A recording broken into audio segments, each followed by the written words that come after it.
What a speech, Mr. Orban, what a speech. You say you want democracy and you brag about your majorities in the Hungarian parliament, yet since years you only rule by emergency decree. Are you so afraid of democracy, Mr. Orban? You say you are for national sovereignty, yet you invite Chinese policemen to surveil the people in your country. You say you want to stop migration, yet you let Russian spies into our Schengen system and call it national card. That is what you're doing. Mr. Orban, you are not a patriot. You are just a useful idiot of Russia and China. That's the reality. You say you want to fight for more economic competitiveness, yet you keep introducing new company laws and taxes to drive European competitors out of your country. You turned Hungary into a banana republic. You robbed your population and enriched your family and friends. Under your rule, Hungary has become one of the poorest and officially the most corrupt country in the EU. Thank you. What a fraud. What a burden for your people. Mr. Orban, please step down to make Hungary great again. The European Parliament is the beating heart of European democracy. And this Parliament is the arch enemy of autocrats like you. Mr. Orban, you're the most corrupt politician in the European Union. You and your cronies, you stole money on an insane scale. At least 14 billion euros that went to your country during your premiership have been lost. Who has ever stolen over 10,000 money transporters worth of EU funds? And the biggest trick you have played is that you distract people from your heist with hate against minorities, with propaganda about gender, with so-called peace initiatives. But this money was meant to fix roads, schools, and benefit the Hungarians. But instead, you build a football stadium in your backyard, you build palaces, and you have made your childhood friend Mecharos the richest man in Hungary. Mr. Orban, we want our money back. And to all of us, we have to stop this steal. No more EU funds for Hungary. Let's take his veto away and let's stop inviting him here to his parliament. Instead, there should be a European arrest warrant. Our House of Democracy just served as a platform for the propaganda of Prime Minister Orban. Because the truth doesn't serve his interests. The truth is that he's a corrupt, disloyal and ruthless violator of the EU's most fundamental values.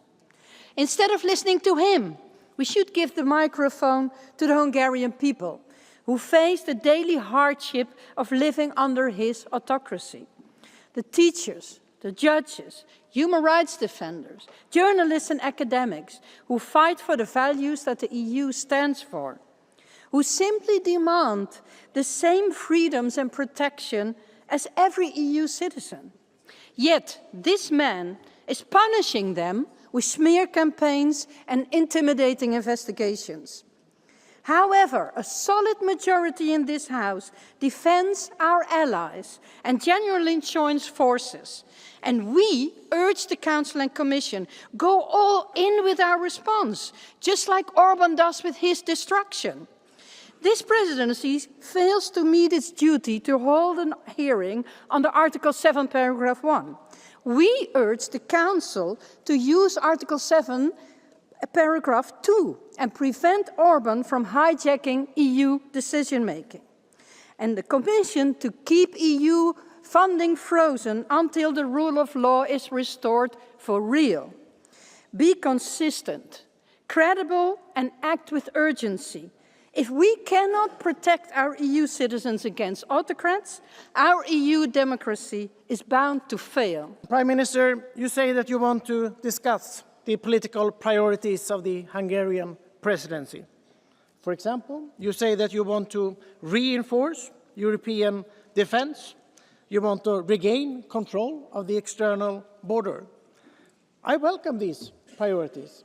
The problem is that you and your government act in the opposite way. Instead of focusing on strengthening the defense of Europe, you went to Moscow to shake hands with Putin, the man who wants nothing else than to destroy Europe. He is the man who has launched a war of aggression against your own neighbor, Ukraine. And instead of ensuring a strong external border and increasing the internal security of the Schengen area, your government have decided to make it easier for potential Russian spies and saboteurs to access the Union. That is the truth of what is happening.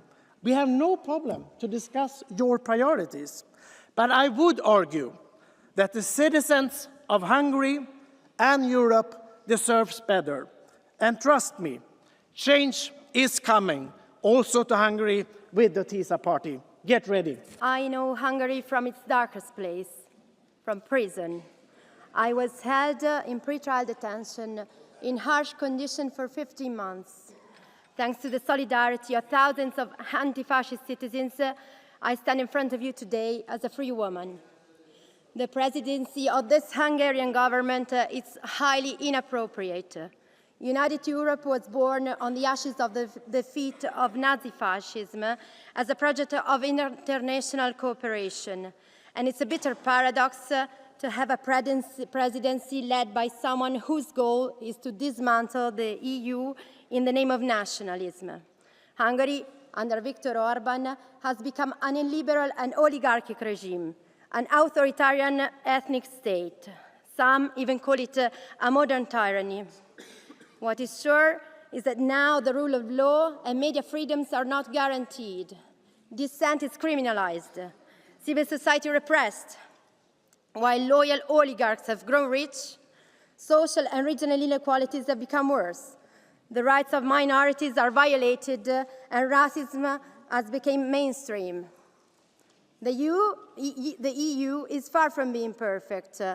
Neoliberal policies, social inequalities, double standards in foreign policy and subordination to the US influence. But none of this concerns Mr. Orban. His real targets are minorities, migrants, social justice, freedom of expression, and the rule of law. He fuels resentment among the Hungarian people against the so-called degenerate Europe to create an external enemy and consolidate his own power. Mr. Orban has strong ties with the worst far-right forces, both in Europe and internationally. This new dangerous form of fascism represents the authoritarian variant of today's global capitalism. They are fraudulent enemies of the working class and of friendship among people, a threat to those who aspire to live in freedom. Finally, I want to express my full solidarity with Maya, the German anti-fascist and non-binary activist who was extradited from Germany and now detained in Hungary.